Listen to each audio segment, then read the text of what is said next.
जो व्यक्ति दूसरे का सहारा ढूंढेगा, चाहे वह दवा का सहारा ढूंढे, चाहे वह व्यक्ति का सहारा ढूंढे, इससे मुझे सपोर्ट नहीं मिलता। जो व्यक्ति ये कहे वो समझ लीजिए उसमें रजोगुण बढ़ा हुआ है। चरक कहते हैं रजो संगेन, चरक कहते हैं रजो संगेन। रजगुण की पहचान हम कैसे करेंगे? कोई इसके लिए इंस्ट्रूमेंट तो नहीं बना है। हम पहचान करेंगे ये व्यक्ति संग ढूंढता है, ये सहारा ढूंढता है, इसकी आसक्ति है। इसलिए अपनी नाड़ी स्वयं देखिए।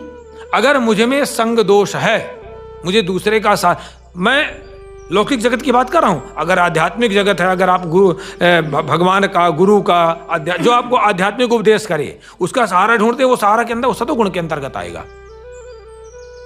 लेकिन आप अगर सांसारिक किसी विषय वस्तु इत्यादि का सहारा ढूंढते हैं तो आप में रजोगुण है, और रजोगुण है तो रजो बहुलाम वायु, तो निश्चित रूप से वायु प्रकोप होगा। और वायु प्रकोप होगा तो 80 तरह की व्याधियों के लिए तैयार रहिए। और वायु प्रकोप होगा तो विषमाग्नि आपको होगी।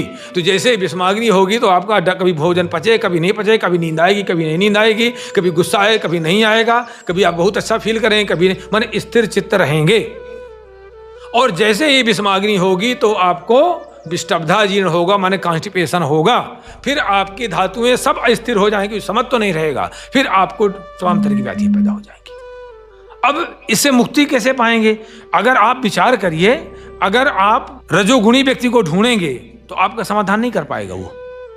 अगर आप अपने को सुखी करना चाहें, अच्छा एक और चीज बता दें, जैसे ही रजोगुण आप में बढ़ेगा तो क्या बढ़ेगा? तृष्णा, लालसा, असंतोष, अतृप्ति, ये आपसे पर्याप्त आपको सपोर्ट कर रहा है, लेकिन तब भी आपकी अपेक्षाएं बनी हुई हैं। ये यहां से पर्याप्त भोजन मिल रहा है, तब भी आपको बनी हुई है। जैसे रजोगुण बढ़ेगा तो असंतोष, अशांति, अतृप्ति, तृष्णा, लालसा, बेचैनी, घबराहट, अनिद्रा, ये सारी चीजें आपकी बन जाएंगी। इसी का नाम है उपधा। चरक ने कहा है आपको नैष्ठिक व्याधि हो गई, आपको नैष्ठिक व्याधि हो गई।